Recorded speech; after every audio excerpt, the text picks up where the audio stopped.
Okay, so we're going to show you how to install a blind with Valance Returns.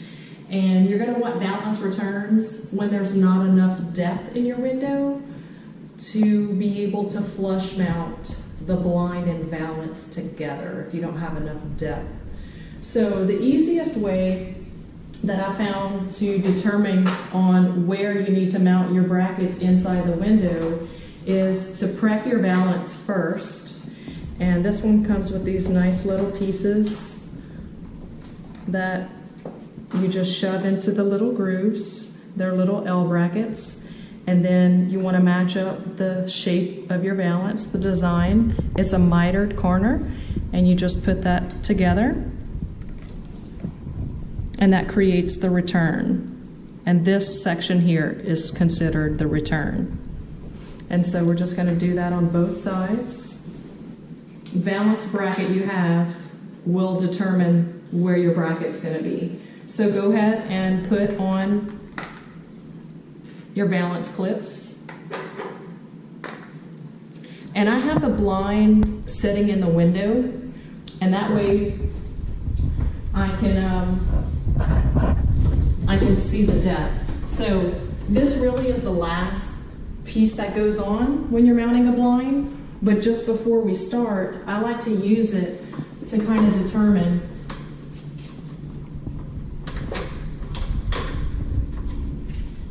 where to put your bracket.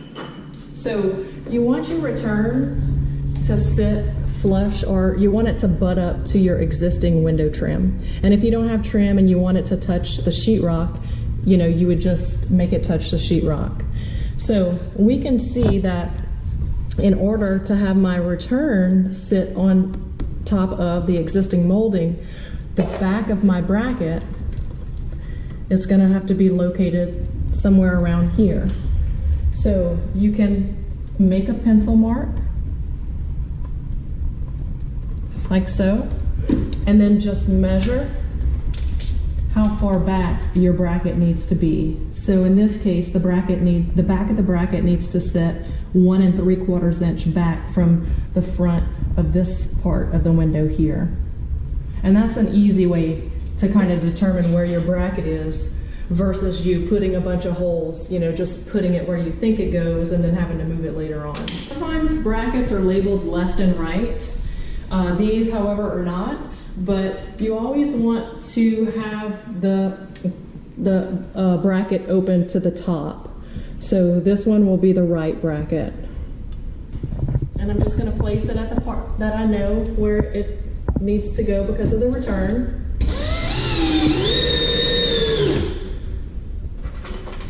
And with wood casing windows, and I typically only put 2 screws per bracket. 4 is really excessive. You really don't need that much.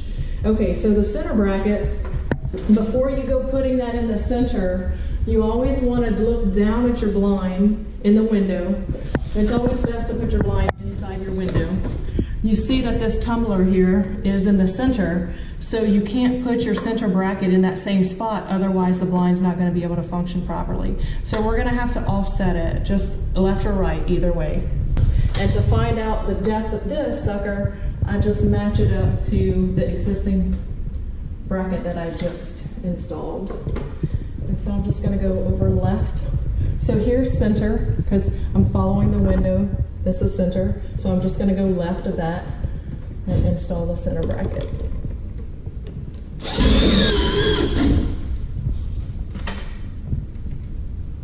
And another trick of the trade also is sometimes to buy your own screws, because a lot of times the screws that come with blinds are just not that great. So I like to use the hex screws.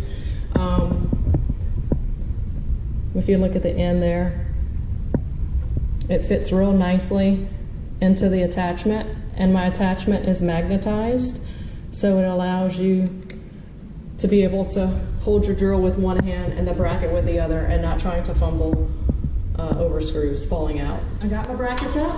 Next thing to do is just pick up the blind and put it inside, secure your brackets on either side.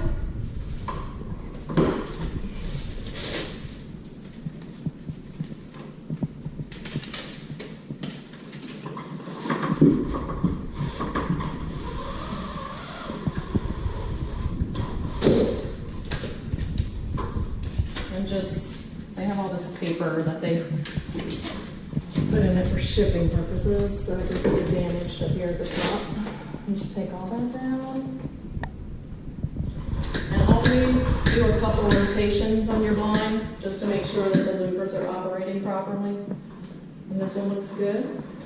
And if you have a lot of slack in your blind, you can always put shims, like just cut cardboard pieces of paper, and you can shim it on either side to center it. This one's not so bad.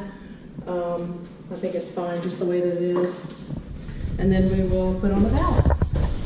And so these clips just clip right above into the headrail.